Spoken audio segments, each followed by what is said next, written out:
Hi, it's Tracey and welcome to my home here in Sussex, England. Welcome to the first episode of my 2025 decorating series for Christmas.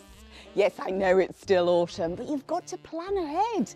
Lots of inspiration for you in this episode and also an introduction to a new member of the Rural Refurb team. We're going to start off with one of my all-time favourites, which is a pine cone cluster. Super simple to do, pine cone, string, wire, ribbon of choice, and of course scissors. Now, here's a little tip for you. If you've got an old pair of scissors, they're not particularly sharp, if you fold up a piece of tin foil, as we call it here in the UK, and then just cut along several snips, you'll be amazed at how sharp it makes your scissors. So now they're prepped, let's get on creating. So I'm going to use these pine cones. They're actually really quite heavy. So normally I'd hang them from the bottom. With this design, I'm just using wire feeding through, I don't quite know what they're called, the petally frond things. I'm pulling out a big length of rope. This is actually old washing line, and I want my overall drop to be 4 feet. So I'm pulling out about 6 foot of we're going to call it string, but it's washing line. To attach the two things together, I'm just using that wire and wrapping it around and round the string. And then we're going to put a knot on and just make it as secure as possible. I'm then going to repeat the process at the other end of this 6 foot length with another pine cone. And the reason that I'm doing it this way with the first one, because this is the only time that I will actually attach pine cones to either end, is because I want to create a really strong loop at the top so I can hang it wherever I want, and it is actually going to be quite a weight by the time I get all the pine cones on. So when you're choosing the material you're going to use to attach your pine cones to, it's important that you choose something that's really quite strong. I like to lay a tape measure out so I can make sure I'm getting the exact drop that I want. Now I'm going to use up lots of random bits of this string. They've been used in other projects, and if you know me, you know I love to keep on reusing and recycling. This time round, I'm just attaching one cone to one piece of string, using the tape measure there to start positioning how I would actually like it to look once it's hung.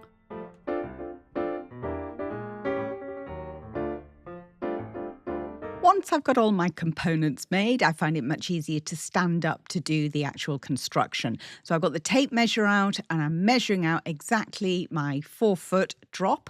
And then from there, I can work out exactly how big I need my loop to be.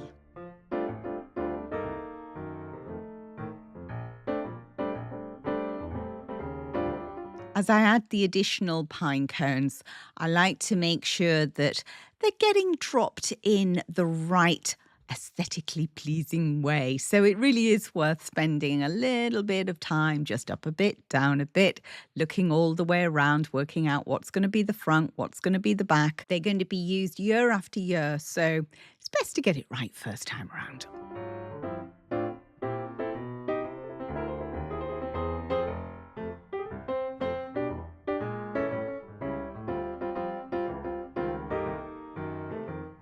Once everything's in position, it's back onto the bench and to tie on another length of rope. This is going to tie in all those tail ends, and I'm going to bind it really tightly so it's wrapping it around to create a secure fixing. Again, I've got the tape measure out because I'm making more than one. They are going to be hung very close to each other, and therefore I want them to look almost as identical as they can when you're dealing with a natural product.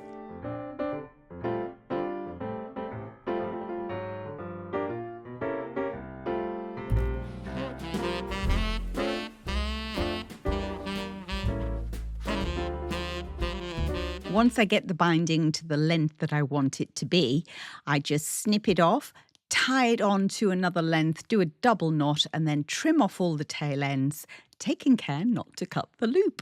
Then I'll add a ribbon of choice Obviously, this depends entirely on your colour scheme, and you can use any type of material or colour.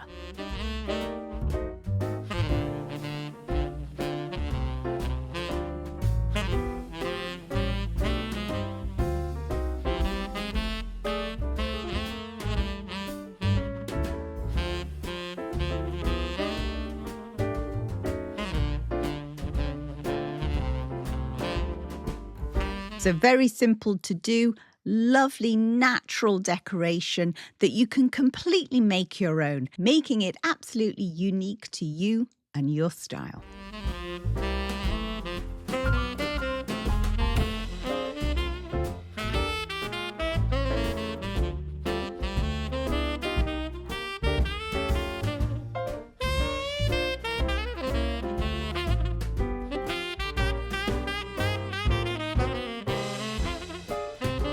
Next project. Now, if you've been with me for a while, you will know that I have a cane addiction.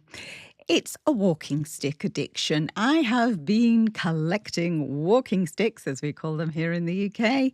I have been going around the charity shops. I pick them up generally for about £2 to £3 each. And I've now got the grand total of 26 walking sticks. Yeah, I know it's a little bit excessive, isn't it? But I'm loving them, and they're great fun to use all year round in lots of different ways. Now, for this project, I've selected 12, and they're roughly the same thickness, the same shade. The darker ones I don't really want to use for this particular project. They are all slightly different lengths. There are some that are roughly the same, and then I've got a few more that are just too long. So I'm taking my roughly the same size ones and using those as a template and going along on the longer ones, just marking off with a pen what I need to nibble off the end. Now, since I've been decorating, or should I say, since I've been collecting and decorating with walking sticks, lots of you have followed suit. Tell me, what have you been doing with yours? Now, to take the length down, I'm using a mitre box. Super cheap, super simple. You can get a nice straight cut or a 45-degree angle. No messing about with power tools. No wastage either, because they're going straight into the fire basket. So we have 12 canes, roughly the same size, still a decent size, almost still long enough for me to use.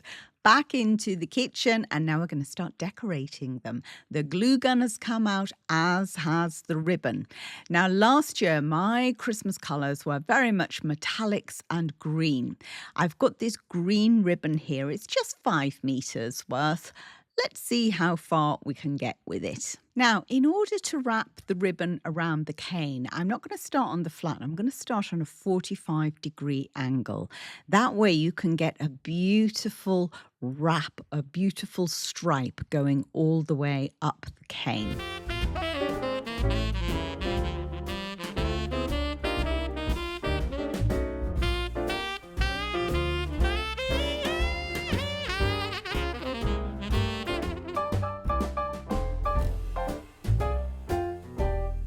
And when it comes to the top, again, cut on a 45-degree angle, just another dollop of glue, and then just really feed it all in over the top. You really want these to look nice and neat. The beauty of this project is everything is reusable.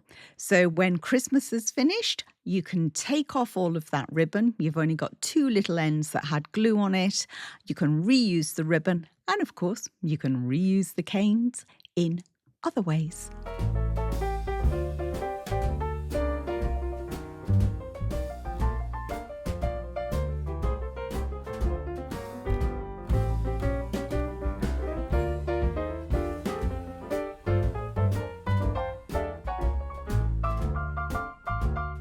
So how far did we get with 5 metres? We got 4 canes covered. But don't forget, it is reusable, so it's not wasted ribbon. I actually love this ribbon. I've been using it for a few years now. It's from Amazon. I'll link it below. As is this one. This is 15 metres of gold. But just before we start putting that on, just want to give you a quick tip with a glue gun. When you get to the end of a stick, whilst the glue gun is on, just gently warm up the new stick at the end, and then you will find that it's very simple to just pop it onto the old one. So there's no dropping off, making a mess, trying to feed new glue sticks in. Just a quick tip. So I used approximately 10 metres of the gold and I did 8 canes with that. But don't forget, it's all reusable. Now, Bertie, shall we style with these? Shall we decorate? And it was the staircase I decided to use them on. I've got some old covered wire that I'm going to reuse, some museum wax, and then I've got a pen and a pair of scissors just in case we need it. I wanted to attach them to the other side of the uprights, but I'm working from the floor here because it was much easier. Museum wax, which you always need in your decorator's arsenal, took a big lump of that and attached it to the base of the walking stick. This is really just to give it a little bit of additional support. Once I'd fed it through, I popped it at an angle where it would naturally touch the spindle, and that was the point where I was going to fix it. Now, you could use a cable tie, a bit unsightly. You could use some ribbon, some string, but I find this covered wire works really well. It's super quick to work with. It's very simple. And of course, it can be reused. Rather than cutting down the tail ends of the covered wire, I took the pen and just rolled them all up to create little spirals, which means that I'll still have nice long lengths to use again in another project.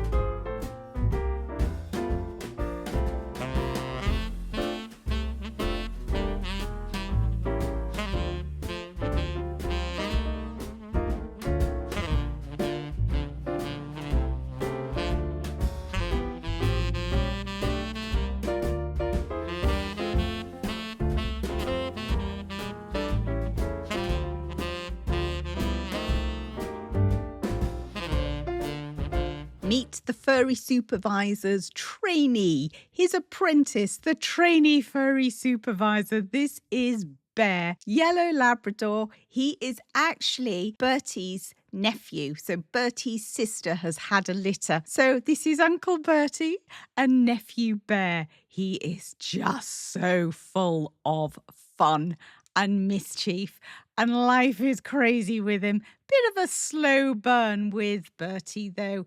He's getting used to him. He's going to put him through his paces. Now, let's get on with some more DIY decor. Here's an example of a project that turns out in a completely different way than what you were anticipating. I decided I would dye this Pampas grass. Now, green was very much a colour that I was going for last Christmas, so I got my dye, I got my gloves, hot water, big old bucket, and set about following the instructions, dissolving the dye, and anticipating a rich green pampas with which to decorate with. Only it didn't quite turn out that way.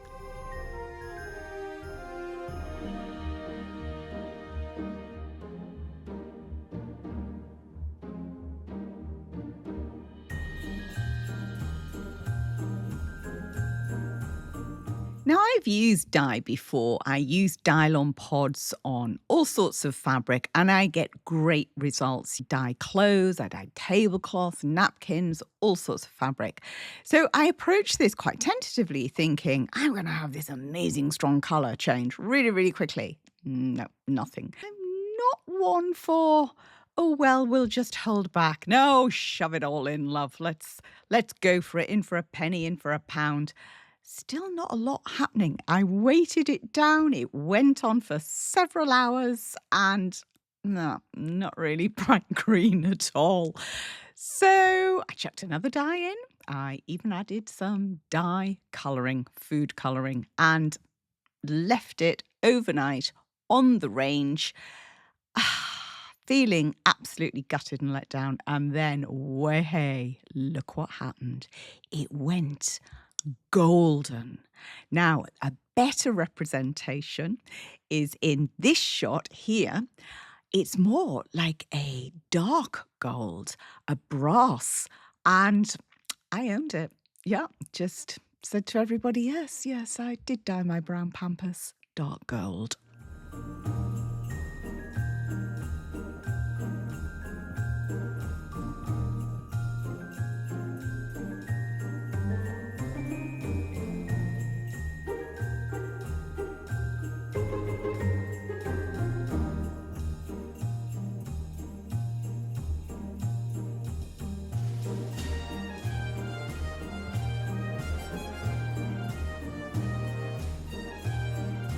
Now, a very simple transformation with spray paint. The power of paint. I had these garlands bright white, used them for several years. Then I decided to go for more of like a straw colour, so I gave them a light dusting of spray. Last year, I really wanted an intense colour, so I pulled out my favourite gold spray. Absolutely love this one. I'll link it below. I use it time and time again, and it comes out almost like a brass. To give some variation, I added another gold, which was much darker, and then my other all-time favourite, which is a copper spray. Again, I'll link these below for you, just to give lots of variation in colour. I then attached those to the staircase decorating, and voila! Some wreath decor now. This was an Amazon find. It's a 50 centimetre straw wreath. I'll link it below.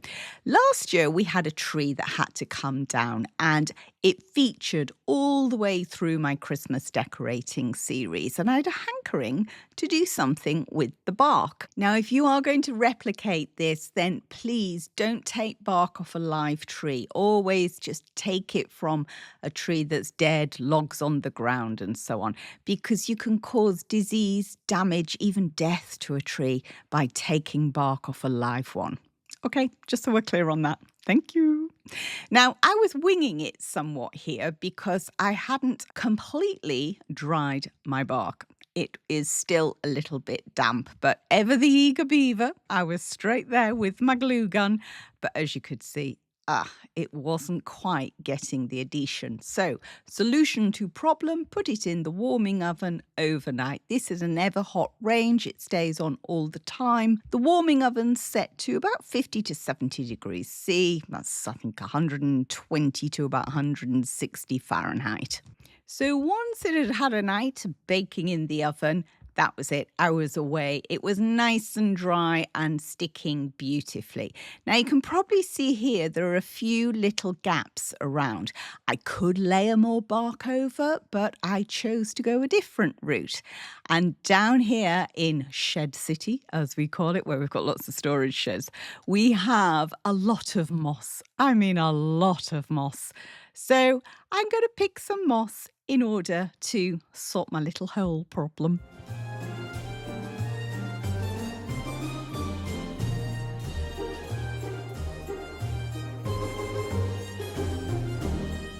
And to attach the moss, I'm just using an old screwdriver to poke it in the gaps.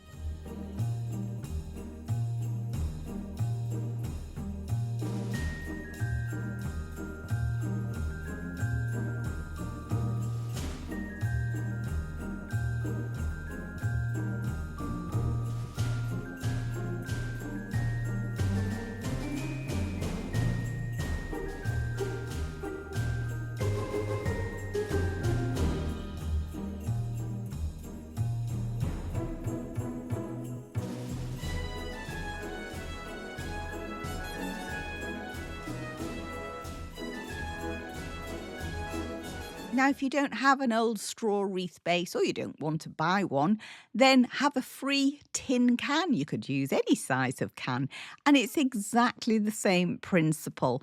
The secret is always making sure that your bark is really dry.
And yes, that is a tape measure. Even when I'm decorating outside, I still like to measure things.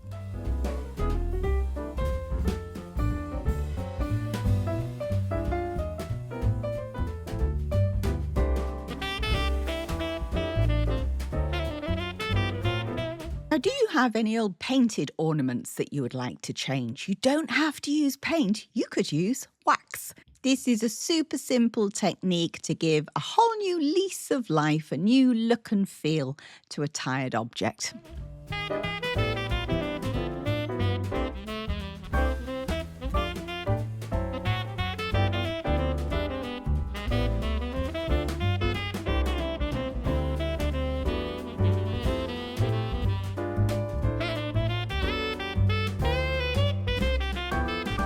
The museum wax is out again. I'm adding a couple of pieces underneath just to give some stability for when I add the clear glass baubles.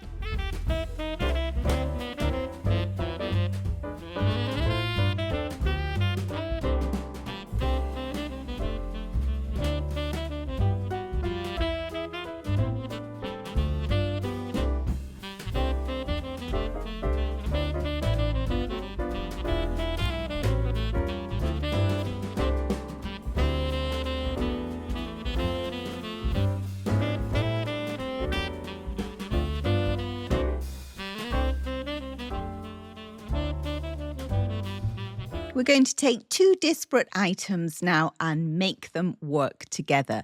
Now, I've had this wreath for many years. It's one of a pair, very grey and white. Doesn't really work for me anymore. But I'd love to use it with this candelabra. Regular viewers will have seen me transform this candelabra in several different ways. But how to achieve it? Well, one thing my regular viewers do know, if it stands still long enough, it gets waxed. That's how we're going to make these things come together. I do love a bit of dark wax. It is such a useful product to have, again, in your decorator's arsenal, that and your museum wax. Now, I'm going with two brushes here. The idea is not to completely coat every single bit. It's actually just to knock back that grey and white.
And of course, the candles are held in position with museum wax.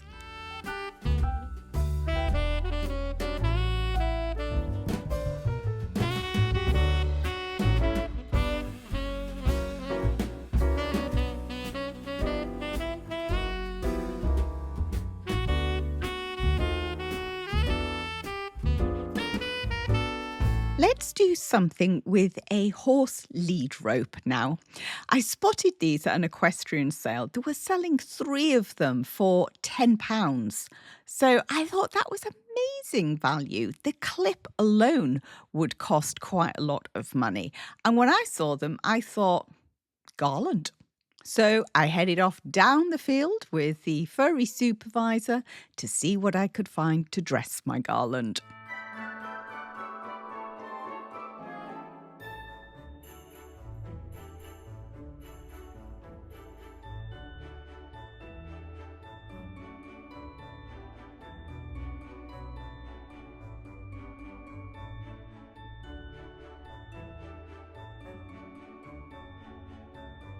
I picked quite a bit of Leylandii, which I love to decorate with because it holds the water, the moisture so well. I also had some offcuts from some Christmas trees because I'd already brought in the fresh Christmas trees. I attached a spool of 22 gauge wire, which I think is quite a nice strong wire to do this type of project with. And then it was a case of just creating small bundles and wrapping the wire around and around.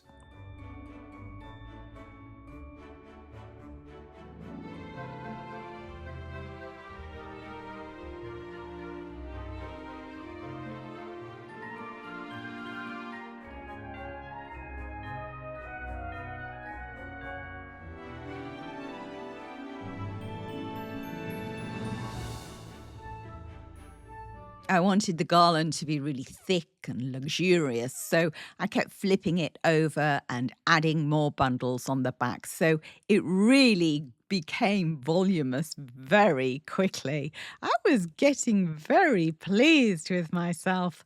But you know what they say? Pride comes before a fall. And then I realised I've done it the wrong way around. Ay, ay, ay. So I had to take my spool and then wind the wire all the way back on the spool. This is the problem with me. When I do these repetitive jobs, my mind just wanders off. And then I forget what I'm doing. What I should have done is started that end so it was all draping out, created my bundles going that way, which meant that I went to hang. I could hang by the hook, only I'd covered all the hook up. So I could maybe have winged my way through it because it was going to lay flat. But I always think if a job is worth doing, then it's worth doing well.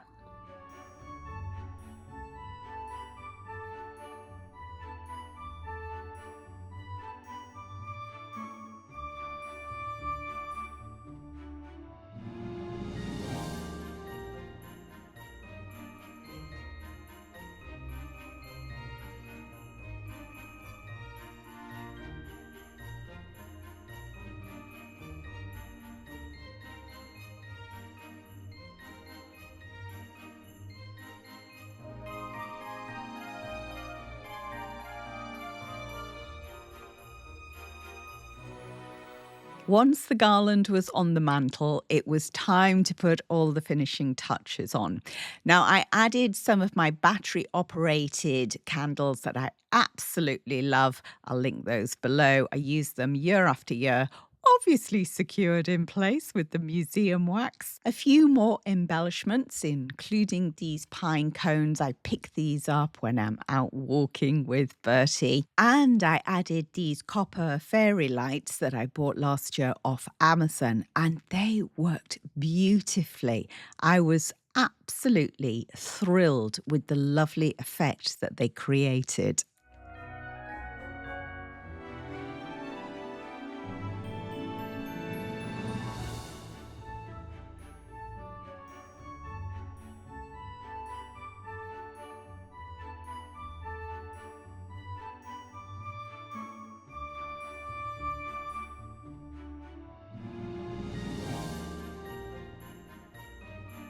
As both the candles and the fairy lights were run off remote controls, I kept getting confused which one was doing which. This year, I've written on the front of every one of them with a Sharpie.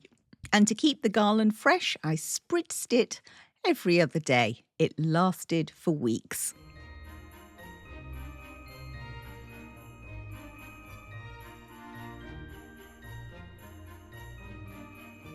Now here's a smaller version. If the garland is maybe just too big for your needs, then take an old coat hanger and use exactly the same technique.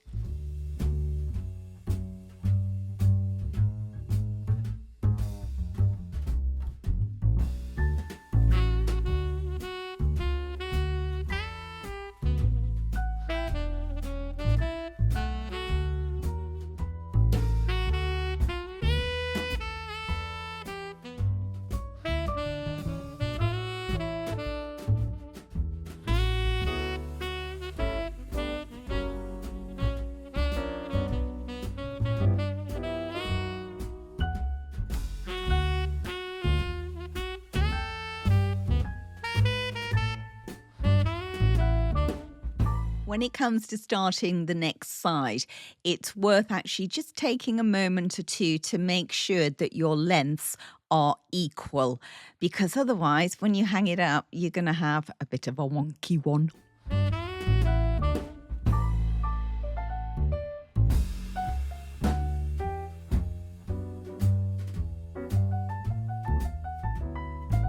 The spritzing bottle that I was using on the Garland, I'm using that again. In fact, I used it through all of Christmas decorating last year, and it will be out again this year. It just gives a lovely fine mist.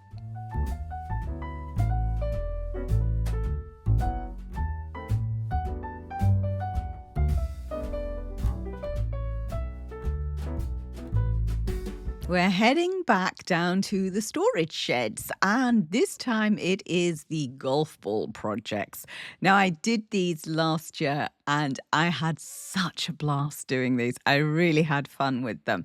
I've got probably about 3,000 golf balls. It started in lockdown. We'd just go out and walk the golf courses because we couldn't play, and we found all these golf balls. Now, I've got my drill out. I've got my very, very thin drill bit, and the first thing I'm doing here is just breaking that outer casing. I don't want to go all the way in, and I wanted to attach a small eye hook, but I didn't have any, so I was just using these hooks. And of course, in order to close that gap, I thought, oh, I'll just take some little pincers there and snip it together.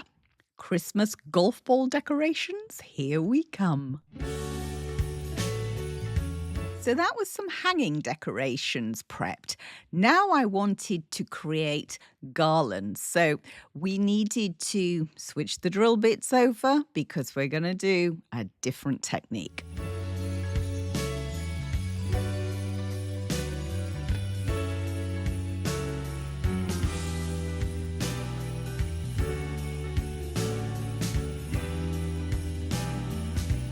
With this, I'm going to drill all the way through the ball. Now, the hardest part of this process is actually breaking that outer casing. Once you get in, it's like a hot knife through butter. To actually get all the way through, I found the easiest way was just to hold it in my hand. A lot of people were terrified by the fact that I was doing that. And yes, of course, you could use a clamp. To take off those little bits that are sticking up, just a sanding block. We'll remove that ready for decoration. And the damp cloth, that was literally just to clean the drill bit because the gubbins would stick. So after each ball, I gave it a quick wipe down to keep the bit operating properly.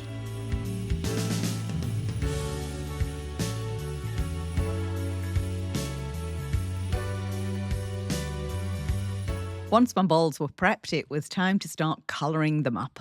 And the easiest way to do that was to pull my favourite spray paints out. So the gold came out, which you know I love. It looks like a brass. Absolutely love this copper. Always use it at Christmas and in the autumn. In fact, I use it all year round. This one was a little step away from my normal colour, shall we say. It was a matte spray. It was a Pantile red. Actually turned out really quite nice. I have a tub of old skewers. They were ideal to pop the balls on and weighted down with a little piece of stone.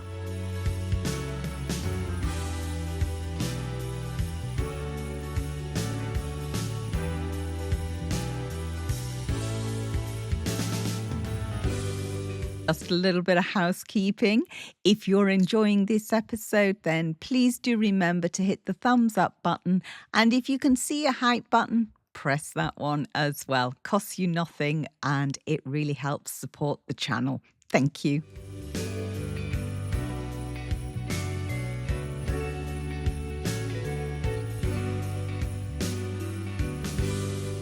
As I enjoyed doing this so much, I've actually bought some ice screws now, so I'll be making more this year.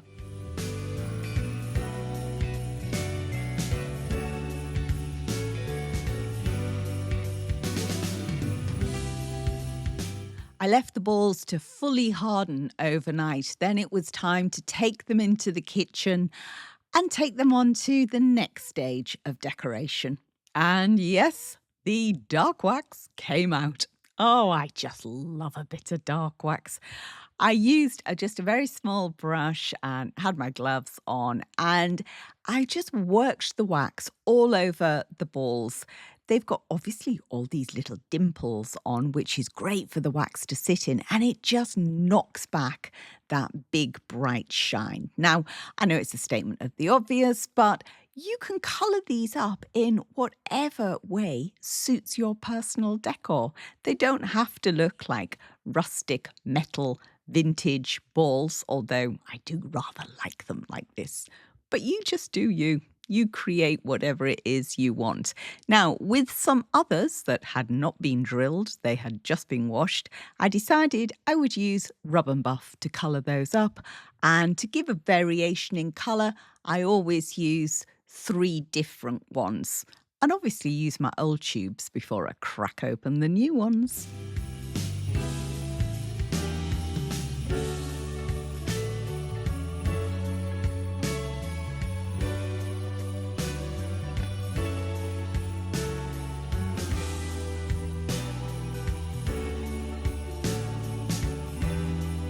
I then took some other clean balls that hadn't been drilled and decided to finish them in a different way. You know where we've gone, don't you? Yeah, we've gone moss collecting.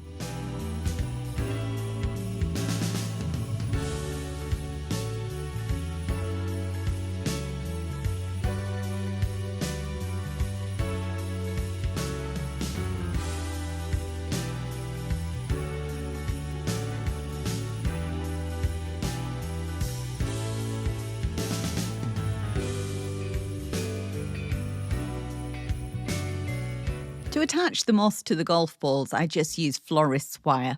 Just tie a first loop on and then wrap it round in different directions and tie it off at the end. It's as simple as that. Now, if you don't have moss growing in your garden, then you can buy it from a local garden centre. There are plenty of places that will sell it online. You could use faux. If you're going out in the wild to collect it, always make sure you've got the landowner's permission and don't clear out a whole area. Just take a little at a time from different spots, and that way it can regenerate very quickly. And if you're worried about bugs in your moss, if you've picked it fresh, just leave it outside for a day or two. If it dries, then spritz it with water and it'll bring it back to life.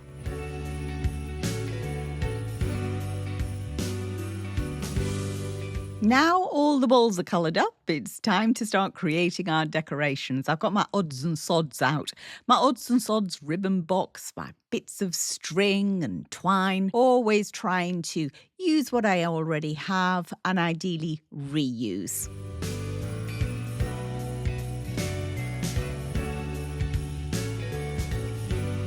A little bit of jute to create the hangers just finishes this collection off, and now we can go and decorate with them.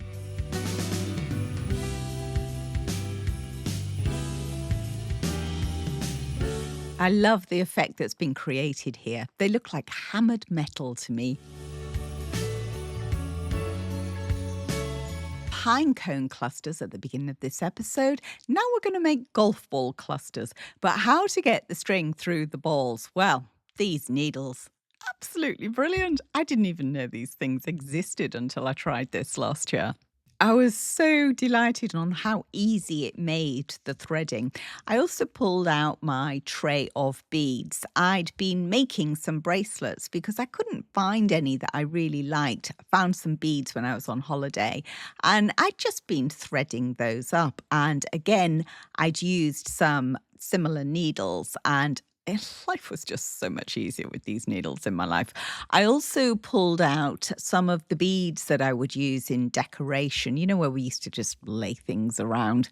I don't tend to do that anymore. So they were just sat in a drawer going to waste. So I decided I would incorporate those beads into my design. And the construction technique is going to be exactly the same as what we did in the very first project right at the beginning of this episode. So we're going to take one long piece of string and add our balls at each end, and then we'll do separate ones.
Now, when it comes to fixing the individual lengths on this project, obviously this jute is so much thinner. So I just trimmed them all off at the same length, making sure not to cut the loop, and then tied a big knot in it. Then it was ribbon choice. Now I could have gone with a nice rustic green, maybe a velvet green. But in the end, I decided to keep it super simple, super rustic.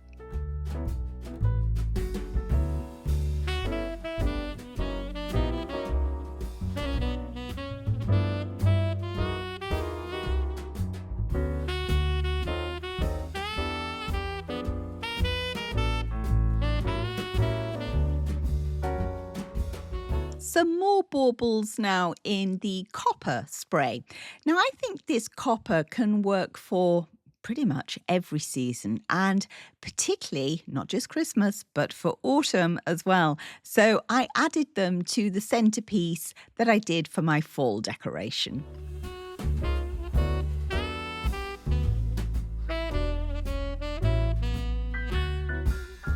Next up is a golf ball garland.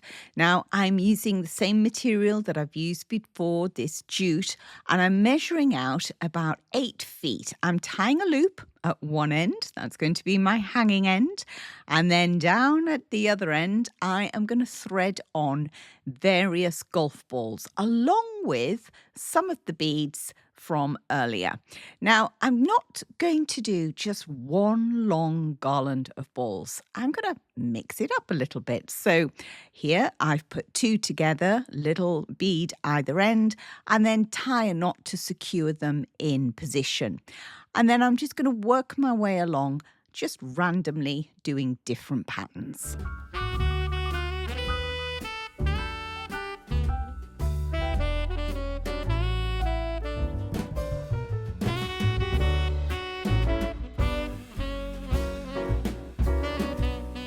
When I get to the end of the garland, I'll do my final knot and then another loop for hanging.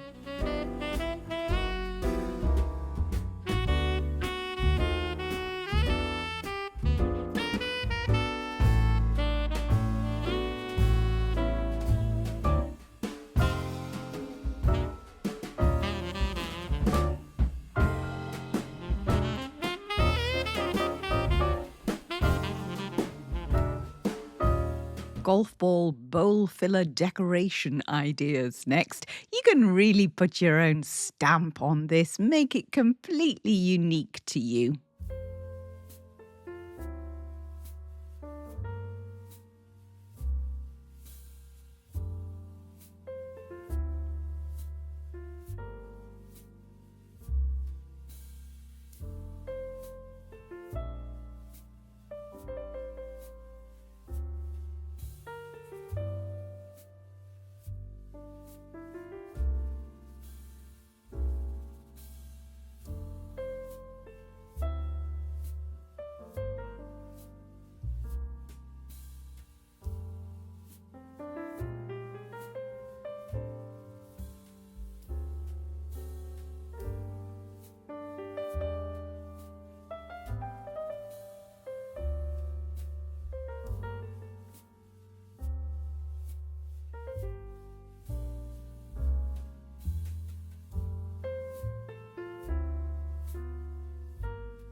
We're going to use wall lights next in order to create some hanging decorations. Now, these are vintage. They were from my previous property. When I first moved in, they were hung up, but it was on a wall that I was going to take away. I'd like to take walls away. And I popped these into storage, and I've been robbing the crystals from them ever since, adding to the chandeliers. Now, I'm going to team those with these fantastic spools of string that I found in an antique store some years ago.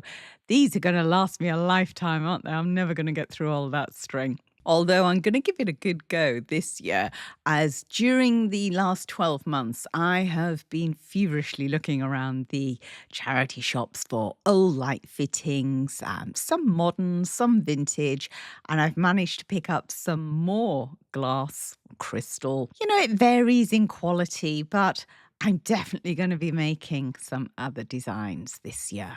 These really do make fantastic tree decorations, but also you can use them in other ways. You could bring twigs, a branch in from the garden. You can have that in a pot and have these hanging from them. And they're great not just for Christmas, but you could use them all winter long, adding a little bit of sparkle.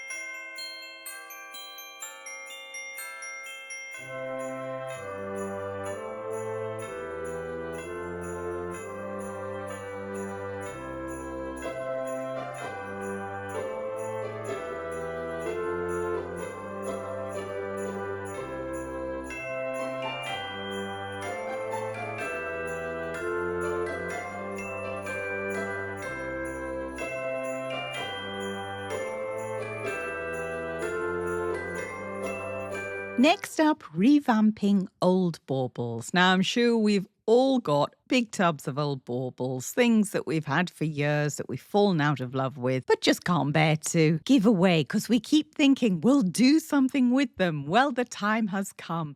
I love these big boxes, by the way. They come in a pack of 8 and they're so useful. Now, here's my first bauble with glue gun. We're going to do 3 different creations to use up old baubles. Number 1, we're going to wrap with raffia. And as raffia comes in lots of different colours, you'll be able to colour coordinate with your decoration. By the way, have you chosen your Christmas colours yet? Let me know in the comments below. I've chosen mine.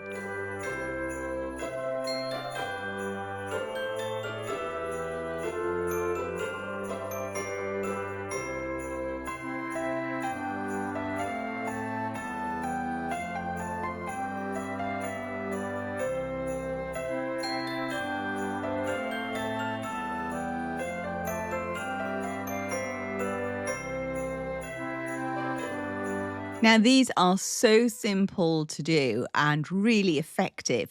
You could also do this and not put the little hanger back on, and they would make great bowl fillers. So another way to use up your old Christmas baubles.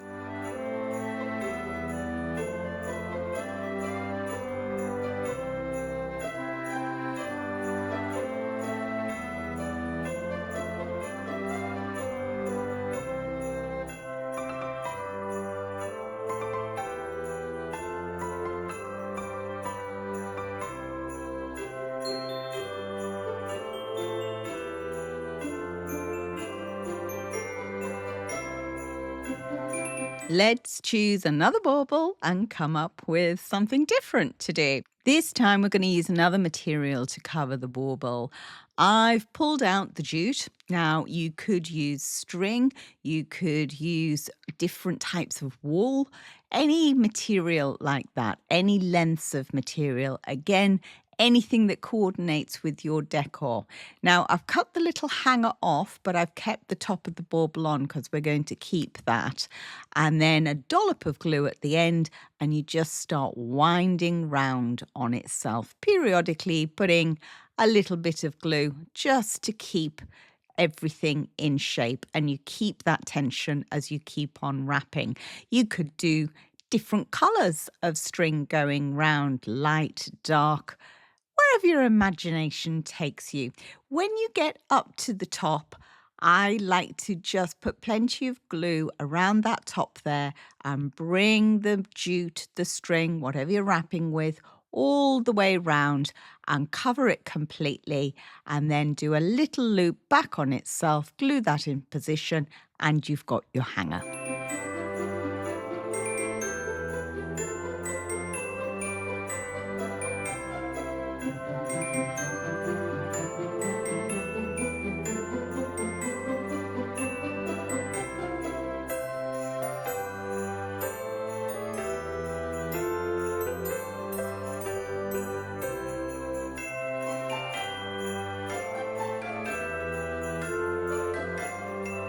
Time for our third idea. So I've selected another bauble. In fact, I've selected quite a few baubles, and I have laid out a drying station because I'm going to use easy fill and do my faux stone effect, which includes adding coffee, and of course it's Christmas, so we're going to add cinnamon. And we're going to wear gloves because it will get messy. I'm going to add some water to the Easy Fill. Easy Fill is a joint compound, so a product that you would use to fill holes in your walls. When I get it to a nice gloopy state, I'm going to keep hold of that little hanger just for a while because we're going to need that to dry it. And then I'm going to start rubbing the mix, just glooping it all over the bauble. It goes off quite quickly. This is a fast setting one. And while it's still tacky, that's when I add my coffee granules, and also I'm going to add the cinnamon. Now, I like things really quite rustic. You might want a little bit more bling at Christmas. So you could actually at this stage work in some glitter if you wanted a little bit of sparkle.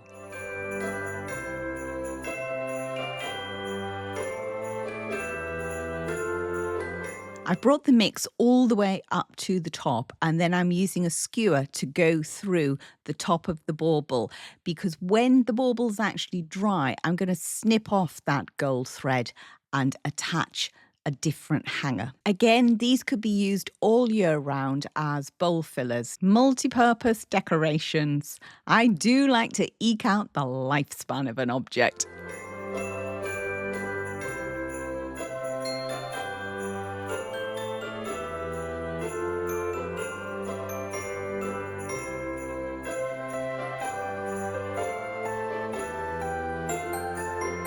Hydrangeas as Christmas decorations. I decorate with hydrangeas all year round, and at Christmas I like to spray the heads different colours. Last year it was copper. This year I'm going to spray them wine. Wine is going to be my accent colour this year. And oh yes, I will be using them in the Christmas tree as well. The copper golf balls that you saw me make earlier and use in the autumnal display, they made their way onto the tree last year, along with something else that I picked up at an antiques fair, and it was a collection of lace bobbins. I popped some of the covered wire through and hung those on the tree. And of course, the baubles that we converted with the raffia, they made their way on. Now, if you want to see my decorations for this year, please do join me for my Christmas 2025 decorating series coming very soon. I thank you for your company. Till next time, take care.